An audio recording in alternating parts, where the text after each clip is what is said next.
Venomous Duck Media presents Gareth and the Lost Island. Episode 10. The No Longer Lost Island. Disclaimer. This audio drama should be considered rated PG-13 for discussions of sexual hijinks, drinking, consuming questionable potions, brief moments of violence, crude language, and even cruder humour.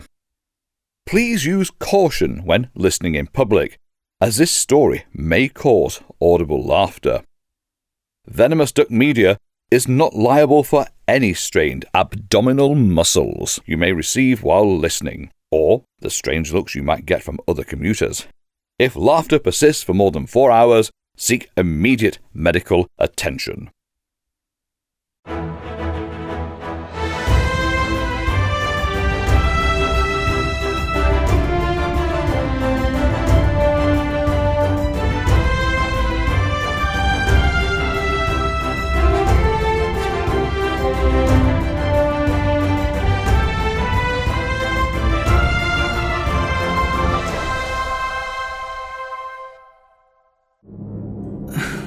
I can't believe we spent a month flying to Mescal, only to be stopped by a storm when we're almost there. What do you think, pilot? Should we chance it or try to wait out the storm? To be honest, Captain of the Glorious Dawn, I think we should wait. I've seen many storms while piloting this ship, and there's something about this particular storm that makes my quills want to stand on end. I agree. This storm looks chancy. I won't risk it while we still have plenty of provisions. Sorry, Professor, but it looks like you'll have to wait a day or two to find whatever it is you're hoping to find.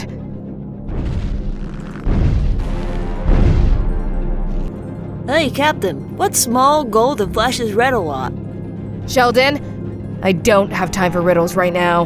Well, fine. We'll just put this, whatever it is back where we found it. Wait, stop. What are you talking about? This gold disc with a red crystal set in the center. We were shifted around some of the empty crates and found this wedged in between the floorboards and the wall. We thought it was just some ugly piece of jewelry one of the slavers dropped, but it has magical runes inscribed on the back. Damn it!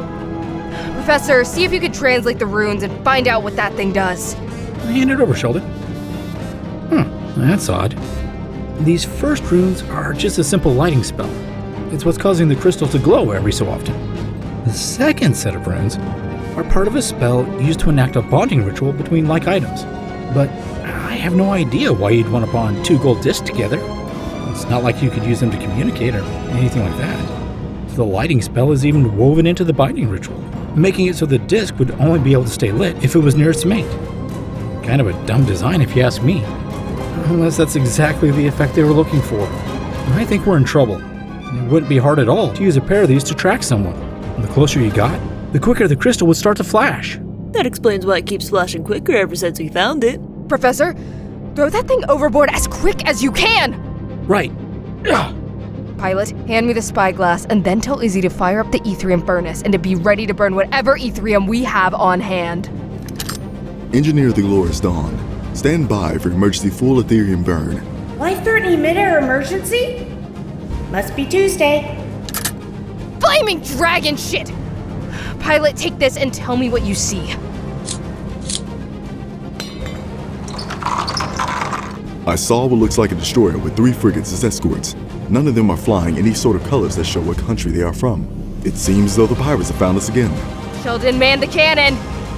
It probably won't hurt them much, but I won't go down without a fight. Pilot, get us out of here. Initiating the Professor Made Me Crap My Pants maneuver in 3, 2, 1. The destroyer has 3 main guns on deck. It will take them at least 2 minutes to reload.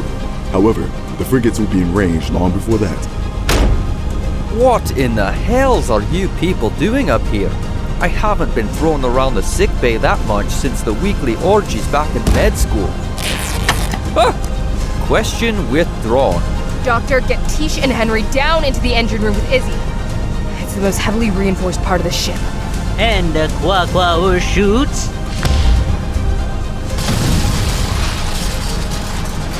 And it's good! The crowd goes wild! That frigate won't be shrugging off that hit anytime soon. Captain, happy to report one frigate has been set on an extended right turn now that its left propeller is gone. We'll see if we can't make any more lucky. Ah! Ouch! We're gonna pass out now. Night-night.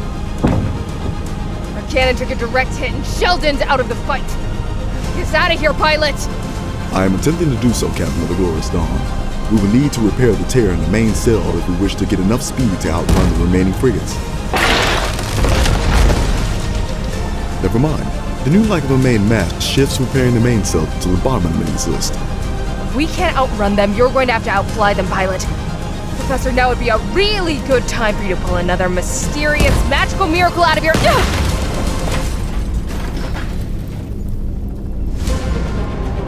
Get up, Gareth. Pilot and lizard breath are out. Okay, that's it. One hand on the railing and pull. Izzy, burn the Ethereum and flood the tubes with as much charged Ethereum gas as you can. Gareth? Where's Pilot or Elizabeth? Hurt, and we've lost both sails and the cannon. Our only chance is to try to lose them in that storm. If I flood the tubes with that much Ethereum gas, they're gonna shatter. And if we don't, we might as well surrender to the pirates right now. Gotcha. I'm flooding the tubes now. There's a gauge on your left. When the needle gets into the red, we'll be at maximum power. Gareth, if we get out of this alive, you and I are definitely taking our relationship to the next level. Aye, aye, engineer. Yes! We're pulling away from them. Now I just need to bleed off altitude. Seriously? Report Ethereum tube? Oh, come on, old girl. Hold together just a little longer so we can get low enough to survive a crash landing. God damn it, Fate. Don't you think you're taking this whole mess with Gareth thing a bit too far?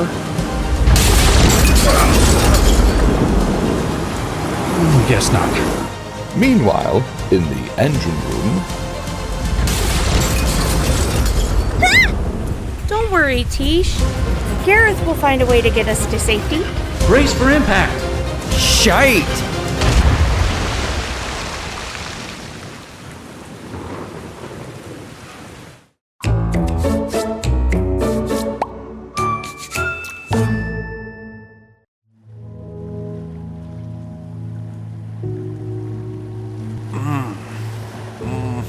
No, thank you. 15 is my limit on Schnitzengruben. Baby, I am not from Chimia. Woda ir, Corbosacor Kavakem. Yemuki repose, Zisus bevos Reneva Pim. Wake up, small biological specimen. Huh? What? Are we awake, small biological specimen? We're not sure. Are we a floating metal automaton? Yes, we are. Then we're awake, but we're very confused. I mean, I'm very confused. I must have a concussion. Kevin, this small biological specimen is awake. Coming, Dorsey. Whoa, you're a big one, aren't you? You're as tall as a centaur and 4 times as wide. Would you like to be my friend? Considering that not being your friend would probably be very bad for my health, I would be honored to be your friend. Oh, good. My last biological friend ceased to function and then rotted away to dust a long time ago. Do you have a preferred designation, or should we refer to you as Dwarf Unit 1? Preferred designation? Do you mean name? Correct. My designation is Research and Evaluation of Non-Mechanical Entities Unit 7, but you may refer to me as Renee 7 if you prefer. Pleasure to meet you, Renee 7. I'm Dr. Trollness Granitstaff. Who are your friends here? My designation is Debris Assessment, Reclamation, and Cataloging Unit 254, or Darcy 254. That big lug nut over there is the Power Core Maintenance and Protection Automaton Prototype. We just call him Kevin. Hello, friend Dr. Cronus Granite Staff. How about we just shorten that up to Trollness? Hello, friend Trollness. Doctor is an honorific given to those who perform maintenance on biological entities. Is that your primary function, Trollness? Yes, I'm a medical doctor. Excellent. We have found 6 biological specimens that may require maintenance. There are 3 humans, a Rohus, a Chin, and an Kwa. They were located in the same remains of the crashed airship we found you in. You mean Kwa? Kwa? Interesting. I wonder what happened to make it so that the Ice Stalk symbiotes receive top billing now? There were 8 of us. We're still missing one. Considering the glorious dawn is scattered around an area the size of a death ball field, I should count us as lucky that you were able to find that many of us alive. Darcy 254. Kevin, go back to the airship and tell me if you find any other biological specimens. Take me to the other biological specimens so I can see what I can do to help them. Follow me, please. I found a pretty blue starfish. That's good, Kevin. Keep looking, but focus on trying to find biological specimens closer in size to Trollness. Kevin is a bit special. Yes, we'll go with special.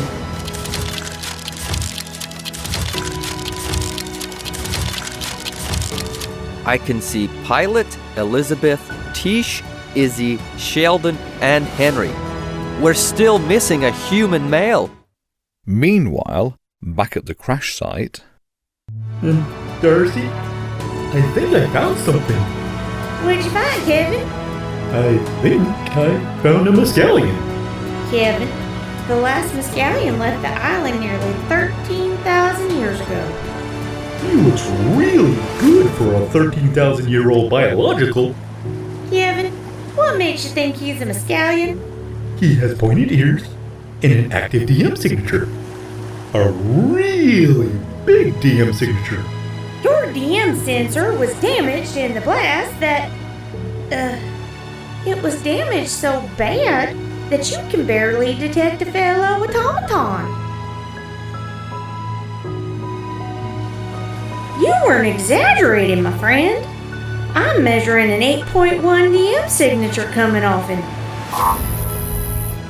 Oh, that makes more sense. He has a void rod on him. That must be what's giving off the emissions. I'll just hold on to it for now. Nope. DM signature is still there. Let me scan the void rod, now that I am so close to him. 7.0? Kevin, hold this void rod while I scan the biological. You're right. He's still registering an 8.1. Well, interface me with an upside-down cable. A Mescallion. I'm going to put his void rod back in his holster. I don't remember much from before the final battle, but I do know I fought alongside the Void Guardians to protect our island. My lord, it's time to wake up. Have someone cover my morning glasses. I'm sleeping in.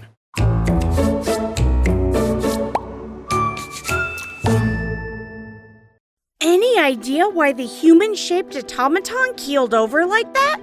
The floating one, and the one whose backside is wider than mine, have been working on her for quite a while. I overheard Darcy, the floating one, say something about reconfiguring Renee's disbelief filter, whatever that means. I guess we're stuck waiting for them to finish up before we can go farther into this amazing city. I know, right? I mean, look at all those automatons! And those small airships above us! It looks like they're held aloft by the same type of Ethereum containers Darcy uses. They're helping Renee to her feet now. We should probably get up as well.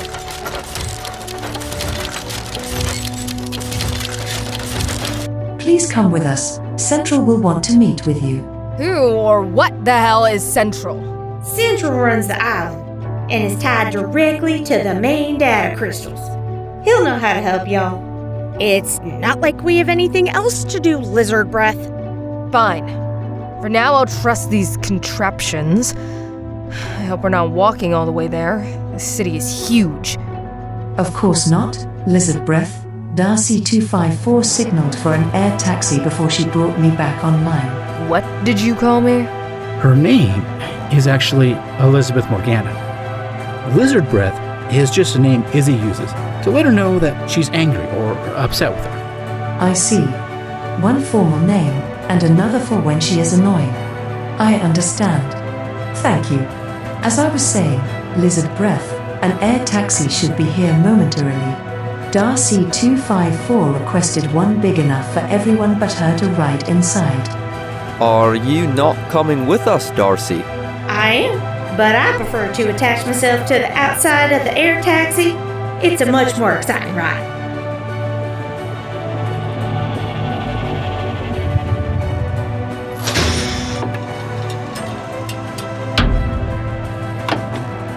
Please let Kevin enter first. If the air taxi were to make an unscheduled landing, he would not be between you and the exit ramp. Darcy, do I enjoy flying in transports? Yes, you do. Oh, good. Oh, wow! Just look at that Ethereum engine! It's so compact! I wonder how they regulate the Vernian feedback loop. Ouch! Nah, Miss Morgana. Remember, we look with our optical sensors, not our object manipulators. Sorry.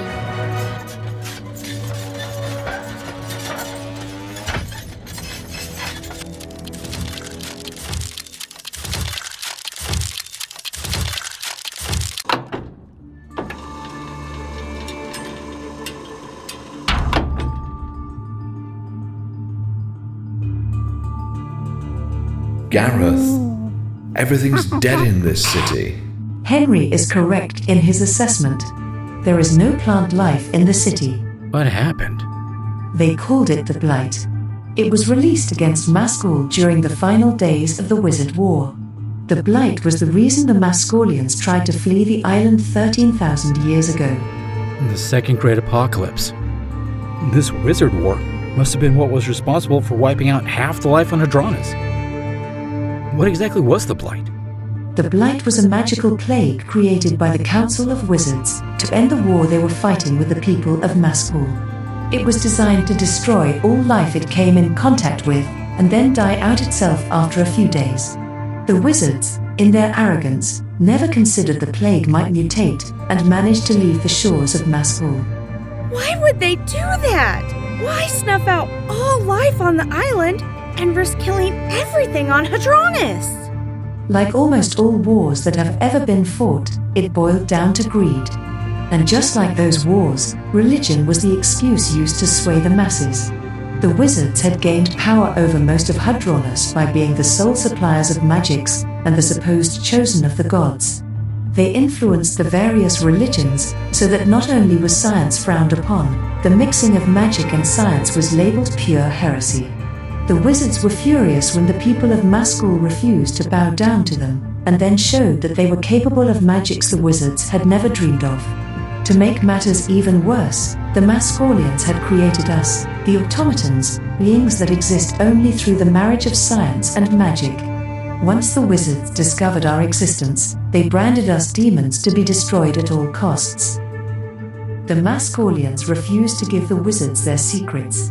In the end, they all died defending us, as if we were their biological children. At least, we thought they had all died. My people have built some automatons, but they are like wind-up toys compared to you lot. How did they manage to give you each different personalities? I can answer that one. It was the greatest gifts the Mascalians gave us. Before the Wizard War, each adult had a copy of their personality, but not their memories, magically stored in a crystal. Every automaton is given a random crystal when they are brought online. Oh, is that why you refer to yourselves as he or she? Leftover impressions from the personality donors? Yes and no. Only about 30% of us had definite feelings of being one gender or the other when we came online. 50% of us determined which gender we were after going through some tests. What about the other 20%? The tests are inconclusive, and the automaton is given the choice of which gender they prefer. Most of them just end up flipping a coin in the end, or choose to be both or neither. I have a feeling I'm going to regret asking, but what type of test do you perform to assign gender? The easiest and most reliable test is to have the automaton pretend to use the loo. If they leave the toilet seat up, they're obviously male. You know, without the use of facial expressions, I can't tell if you're joking or not.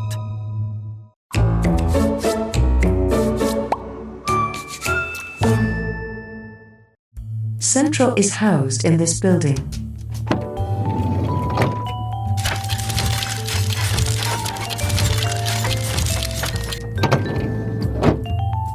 Gentle beings, I would like to introduce you to the logistics and operational node interface. She helps Central run the island. Please, just call me Lonnie. Unless you lot are some sort of ambassadors, I don't see why we should have to keep things formal. Lonnie, this is pilot of the Rojas, Henry of the Chin, Sheldon of the Kwa Kwa. I'm sorry, it's Kwa Kwa now. The human females are Elizabeth and Isadora Morgana, and the young one is Tish.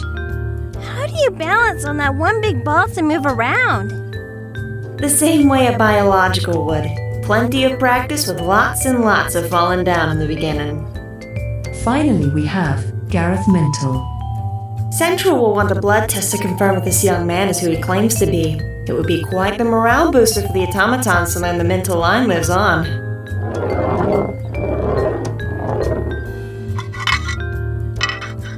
Gareth, please use the knife to prick your thumb or index finger. After that, allow 4 drops of blood to land in the bowl. Okay. Ow. 1, 2, 3, 4.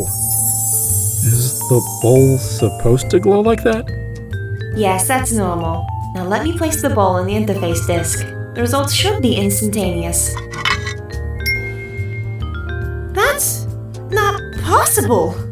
Had Darcy 254 and Kevin not adjusted my disbelief filters, I would have agreed with you. Gareth, the blood test shows that you are not a long-lost descendant of the residents of Maskell. Damn. I really thought I was finally learning where I came from. Renee did not explain this well. While you are not a long-lost descendant, according to the results, and we do have a 100% match, you are in fact a prior resident who left just before the Blight was released on Maskell. See? I told you he looked good for being 13,000 years old. What? How is that even possible? Perhaps I can shed some light on that, Gareth. Come inside. Your friends are more than welcome to join us. We're not actually thinking of going into a room with a giant disembodied head floating in the middle. Are we? If you're really that scared, Mr. Fuzzybottom can stay out here and hold your hand. The rest of us will be putting on our big girl trousers and talking with the nice floating person. You go, girl. Kevin, it's good to see you again, my old friend. Did you enjoy the package I sent you? Hello, Central. I like coloring in the books you sent me. Thank you. Welcome, Gareth. It's been quite some time since I saw you last. We've met before? Oh yes, your father used to bring you here all the time. You see, this is where he created me. I suppose, in an odd sort of way, you and I are siblings. That would explain his 8.1 DM signature. Floating disembodied head. I overheard the mechanical people use that term earlier. What does it mean? Sorry, we forgot that only Mescallians would know what we were talking about. The DM signature of a person or object indicates where they fall on an exponential scale that shows how much dark magic they're capable of using. I should have known! Whoa, Elizabeth. Before this trip, I never even knew I was able to use magic, let alone evil magic. What would evil magic have to do with anything? You said dark magic. Everyone knows magic is divided into either light magic, which is good, or dark magic, which is evil. Nonsense. That's not how magic works at all. Magic is only good or evil based upon how it is used. Light or dark refers to whether or not the magic can be detected by normal means. The magic that can be detected by wizards and their ilk only amounts for about 15% of the magic in the universe. The other 85% is what we call dark magic. The Mescalians are the only known biological species able to sense and tap into dark magic. Huh? Yeah, what he said. Long ago, the inhabitants of this island were no different than the other humans on Hadronis. That all changed when the Void Stone fell out of the night sky during the first great apocalypse. The strange magics given off by the stone slowly altered the people of this island until they became what we now know as the Mescalians. Exposure over generations had given them the ability to sense magics, like the one found in the Void Stone. The Mintel family had always been the most in tune with dark magic, and were the ones who developed the runes able to tap into it. Their work is what keeps the automatons and this city running long after normal runes would have failed. That's all well and good, and we thank you for the ancient history lesson. But I've known Gareth since he was a wee lad. So unless these Mescalians of yours spent nearly 13,000 years as toddlers, this makes no sense at all. Actually, Gareth's presence here today answers a question I've always had about the final battle before the Blight was released. Observe the viewing plate on the wall. What you are watching is a recording of the final moments of the Majesty, the Mintel family's private ship. Notice the small craft that shoots out of the airship and dives below the waves. Like all ships of her class, the Majesty was equipped with null entropy lifeboats. Escape pods with runes designed to freeze time within them. She was only able to launch one of her lifeboats before being destroyed. I always wondered if it had been a misfire, or if there had actually been someone aboard it. Now I know. You know, Gareth, I always thought I would enjoy dating an older man. Of course, 13,000 years is a little older than I was anticipating, but I know we'll make it work. Well, as nice as this has been, reuniting with family, so to speak, you should probably head off to visit your home to see if there's anything you want to take with you before you leave Mescal. Leave? We just got here. Why are you trying to get rid of us? It's not what you're thinking, Gareth. In case you hadn't noticed on your flight here, most of Mescal is still sterile. Only within the last 100 years has the land around the city begun to show signs of life. As mechanical entities, we have no need of food, and any food left by the Mescalians turned to dust eons ago. We have nothing to feed you. You're more than welcome to return to the island anytime you want, you just need to bring your own food. The provisions we were able to salvage from the remains of your lay ship will only last you a few weeks at most.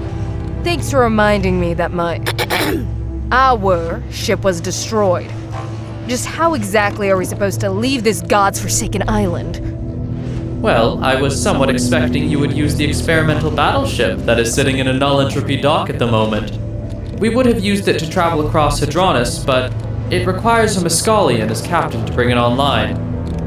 It will take an hour or so to shut down the null entropy runes. During that time, everyone but Elizabeth should go visit Gareth's old home. Why not me?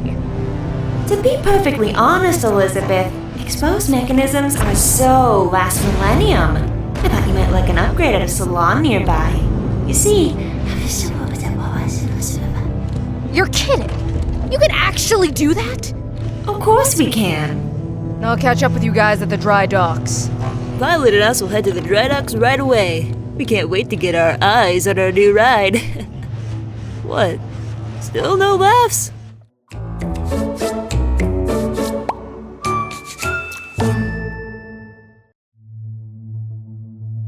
What a beautiful home! Except for that strange, motionless fog surrounding it. That there is a level 6 residential protection field. Runes carved into the stone foundation of homes, such as this, register the presence of their owners. If they are gone for more than a week, the home seals itself up until they return. If anyone not authorized by the family touches the fog, they are rendered unconscious until the authorities arrive. if Gareth is who we think he is, the field should collapse when he knocks on the door. And if I'm not who you think I am?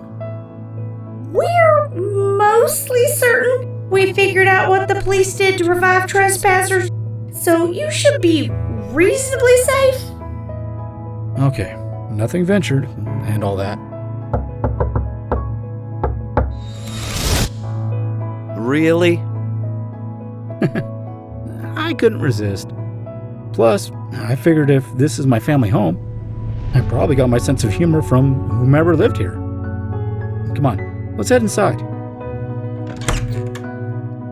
Thank you, Gareth. But Renee and I have an errand to take care of. It shouldn't take too long, and we'll just let ourselves in when we return. All right, I'll see you in a bit then.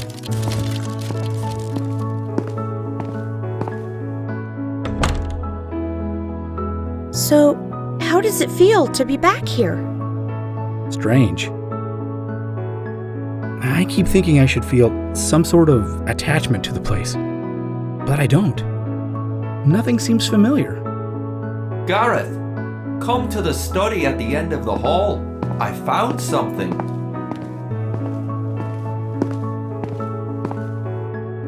What'd you find?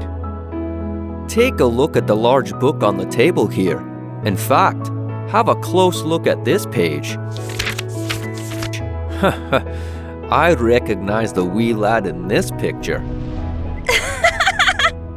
Wow, nice hair, Gareth. It looks like you licked a charged atrium tube.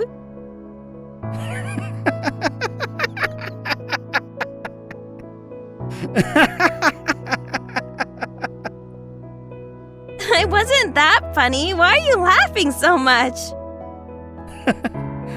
According to the caption, that's exactly what happened. I got into some of my father's equipment and decided I wanted to see what charged ethereum tasted like. It says my hair didn't go back to normal for a week. Since Elizabeth isn't here, I'll say it for her. Licking charged ethereum as a child explained a lot. Gareth, Renee 7 and I thought that since you will be the captain of the new airship, you should dress appropriately. We had one of the fabrication automatons whip up a dress uniform for you in the style of the Royal Mescalian Air Navy. You mean Central was being serious about me being the captain? Oh, Elizabeth is not going to like this one bit. We'll deal with lizard breath later, as a team. Now, shoo! Go put the clothes on. I've always had a thing for guys in uniform. I'll help show you how to wear it.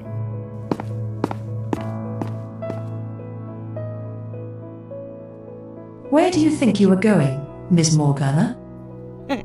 Can't blame a girl for wanting to take a peek. So, what do you think? Tish is in the room, so I can't tell you exactly what I think. So let's just go with I'm really looking forward to doing a detailed pre-flight inspection. That black uniform with the white piping really suits you, Gareth. You look like a right proper officer. Just out of curiosity, what do those fancy decorations mean? The 4 black stars on a field of white denote the captain of the Mescalian flagship. Regular captains only receive 3 stars. Your new ship is the flagship of the Royal Mescalian Air Navy. It is the only ship in the Air Navy.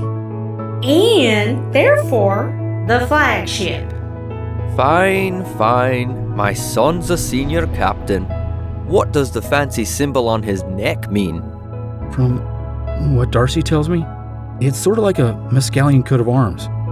It designates me as the head of House Mintel. Come here, handsome. You look like you need a hug. Gareth, I know Elizabeth will try to argue that you shouldn't be captain, but stand your ground. I believe in you.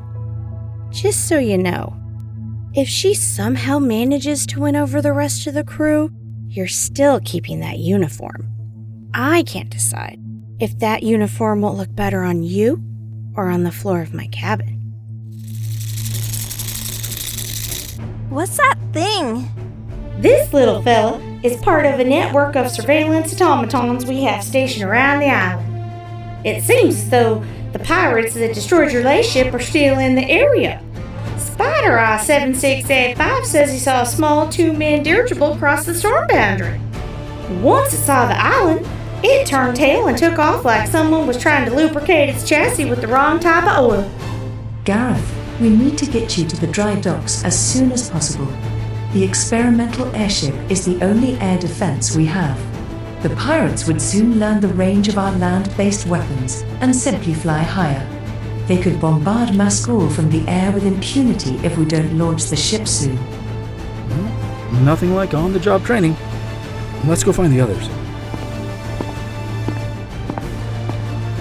Gareth, I know it seems like a trivial thing and probably odd coming from a mechanical, but the Mescalians had a superstition about flying an airship that hadn't been named yet. As captain, it's your right to name the ship before a maiden voyage. I know just what to call her.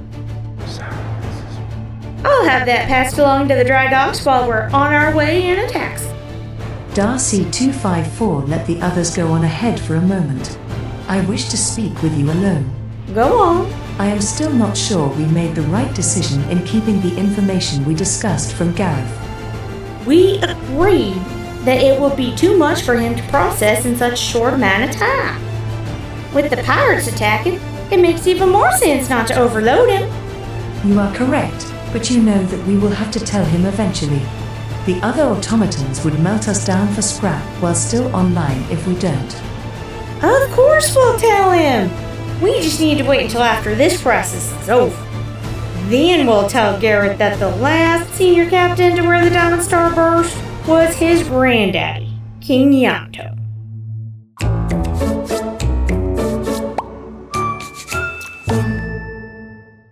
This has been Gareth and the Lost Island. Episode 10. Starring Peter McGiffin as the narrator and Henry's translator. Alan Petty as Trownless Granite Staff. Patrick Mallard as Gareth, Mintel and Kevin. Deborah Mallard as Izzy Morgana and Dar C254. Lauren Kong as Elizabeth Morgana. Jenna Oliver as Tish. Casey Swan as Pilot. Daniel Four as Sheldon's left eye stalk and Looney. OJVA as Sheldon's right eye stalk. AI Brooke as Renee 7. And David Gardiner as Central. As a vertically challenged individual, the director is considering using the designation of Dwarf Unit 1 himself. Gareth and the Lost Island was written and directed by Patrick Mallard.